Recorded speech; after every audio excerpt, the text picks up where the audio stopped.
დაუშვათ იყიდე კარგი პალტო ან როგორ შეჭამე გემრიელი რაღაცა.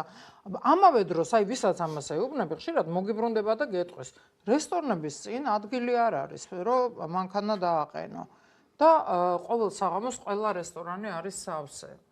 დაუშვათ დასვენებით ყველამ დაისვენა. არა, ეს ახლა როგორ აი ეს რა დიფერენცირება როგორ ხდება? მარტო უყურებს მოდი ჯერ იმას დავასრულებ, გეგა მაცადე ჯერ ეს თემა დავასრულო. ჰესების თემას რაც შეეხება შაშანმე დავჯექი და ძირფესვიანად გავარკვე გიგანტური ჰესი რას ნიშნავს? აი მოუძებნე სოფლიოში გიგანტური ჰესები რა მხელა?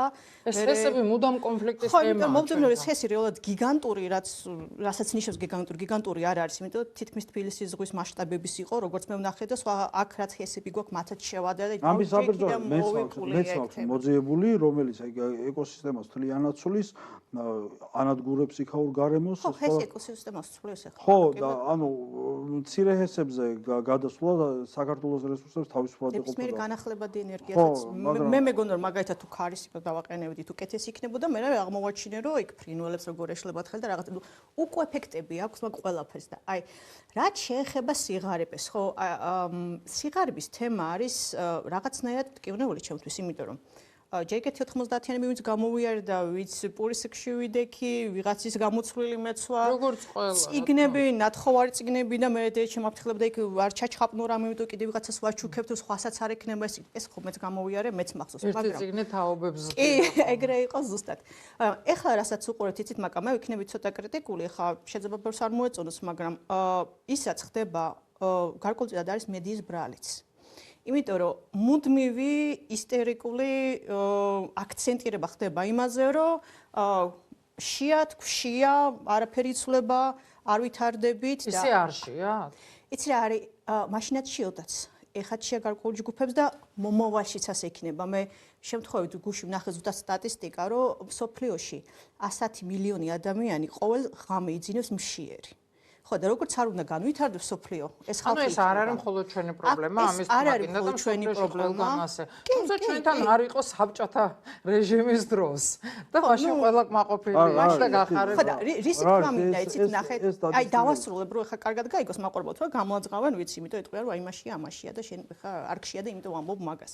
მე ვამბობ იმას, რომ აი შეძახილმახე გაახმოს თემა, როცა ყოველ დღე ვზივარ და ვსაუბრობთ იმაზე, რომ შია ადამიანს, ხო? ამდა სიტგუნება მაყურებელი.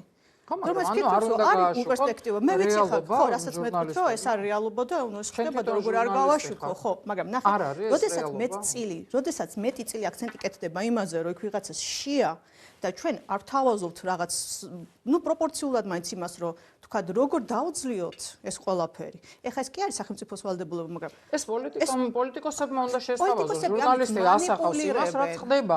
მე როგორ უნდა შევთავაზო, როგორ არ შევთავაზო. ამით მანიპულირებენ, ნახე, ხელისუფლება იტყვის, რომ ამდენ შიოდა და ეხლა შეხედეთ ჩვენ რაღაცა გავაკეთეთ, გავასწორეთ.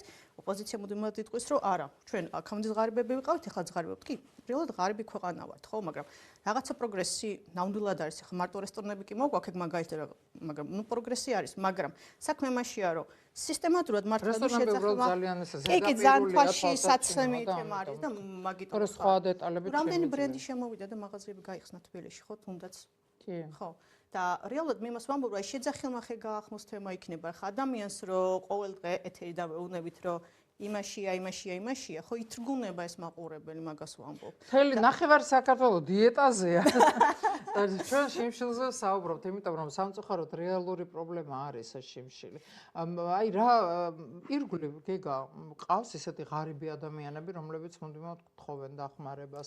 ან არ გთხოვენ, მაგრამ ყველას ყავს 1-2 მეზობელი. სადია, მაგრამ ანუ რას ვიზახი, იცით, თქვენ საუბრობთ რაღაცა დაუშვათ თბილისის, აი